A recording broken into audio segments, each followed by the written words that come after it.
I believe one of the biggest lasting legacy of the US intervention in Argentina is the US dollar.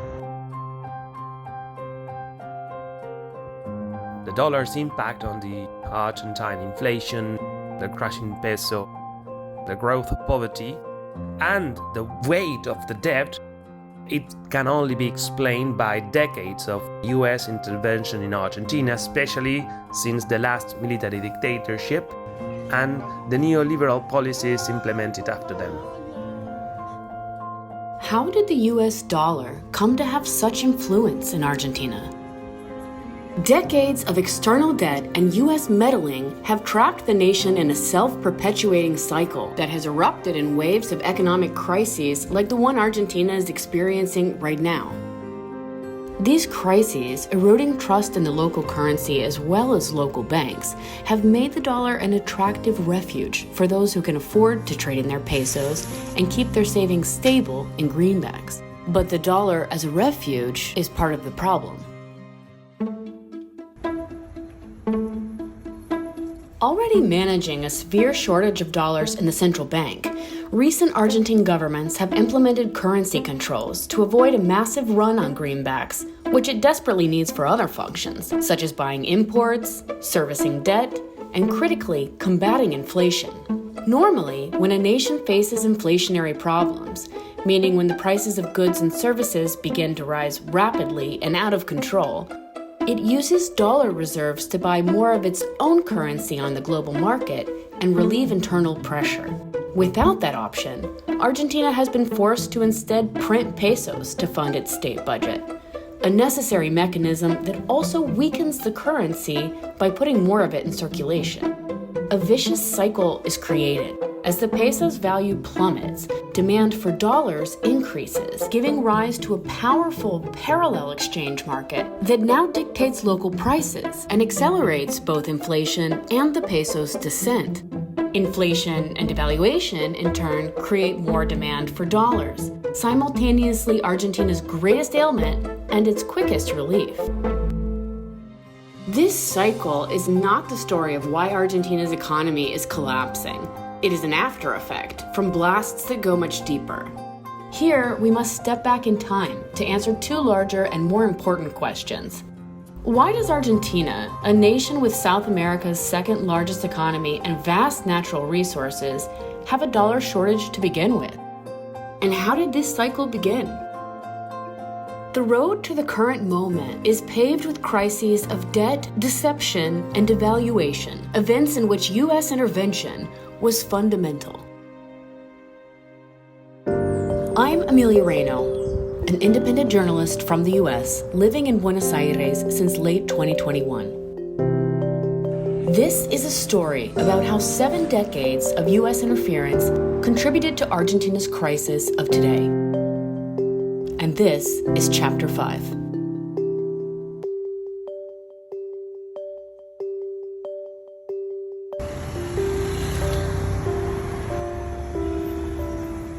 In 1983, Argentina emerged from 7 years of hell under the US-supported genocidal dictatorship and began a new era of democracy. But the newly elected government was immediately hamstrung by problems from the recent past. During the dictatorship, the junta took on immense debt from the US government and US banks and also agreed to absorb the private debt of large multinationals, including Ford, Chase, and Citibank.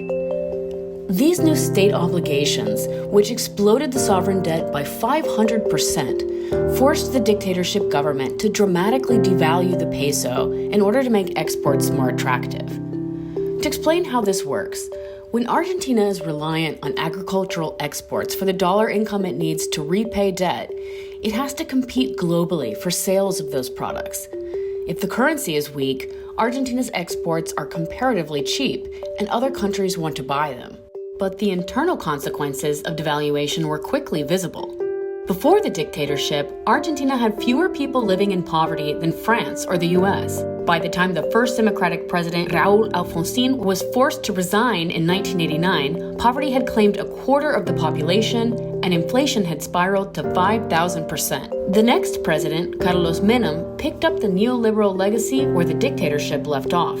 Under pressure from the IMF and the U.S. Treasury, Minim agreed to a program written in secret by J.P. Morgan and Citibank, according to documents discovered by historian Alejandro Olmos Gayona. This cirugía sin anestesia, surgery without anesthesia, as he called it, tied the peso to the dollar at 1-to-1, which temporarily stalled inflation, with one large asterisk. Under dollar convertibility, Argentina needed enormous growth in dollar revenue. To keep the flow of greenbacks coming, Minim privatized a stunning 90% of state assets, and U.S. investment tripled in 5 years.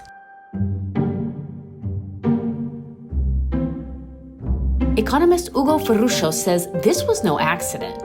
Decades earlier, before the dictatorship took power, the University of Chicago's economics school, the birthplace of global neoliberalism, had embarked on an initiative to train South American economists in extreme capitalist ideology.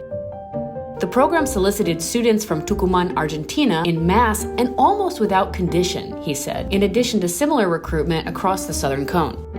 The contingents of so-called Chicago boys, who authored the economic shock therapy that accompanied state terror in Chile, also overwhelmingly populated Minim's government. El objetivo era desmantelar el estado de bienestar. The goal was to dismantle Argentina's welfare state y generar así una mayor capacidad and to generate greater capacity for private profit. El programa era prácticamente un adoctrinamiento. Put simply, the program was practically an indoctrination, Proyecto político que a political project that would manifest later.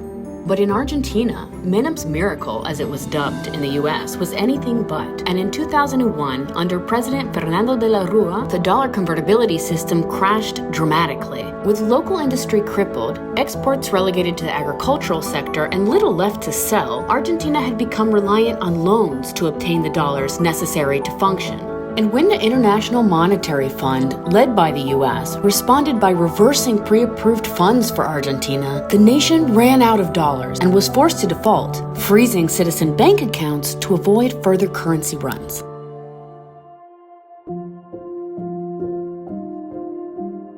Era de una crisis total. Y quedamos desamparados, absolutamente desamparados, porque no había forma de reproducirnos materialmente en el sentido de ir al supermercado. Yo tenía 22 años y una hija de 1 año, y mi crisis era ir al supermercado y juntaba moneditas para comprar los pañales y comprar la leche. As looting and riots broke out, security forces killed dozens of protesters. Argentina went through 4 presidents in the span of a week. When the banks finally reopened, dollar convertibility was off, and savings had lost 75% of their value. Y el FMI siempre ahí, metiendo la cola y siempre dirigiendo la economía argentina y cuáles eran nuestros momentos de crisis.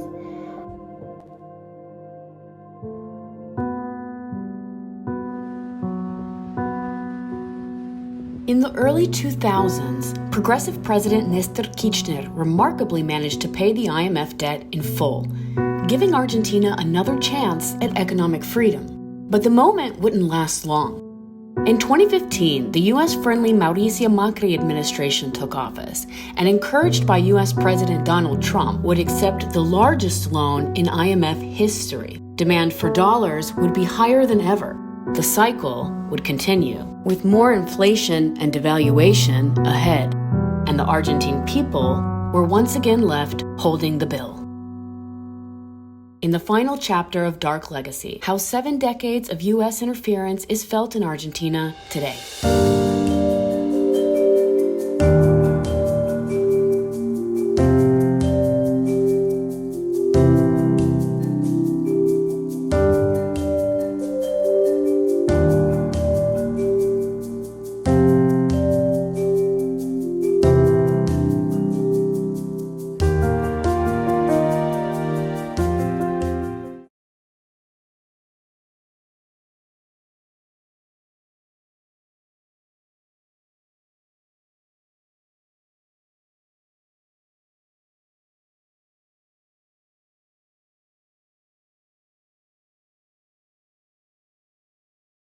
A mí personalmente Me afectó, por supuesto, en cuanto a lo económico. Yo tenía una nena chiquita, la verdad que salir a la calle en ese contexto era profundamente angustiante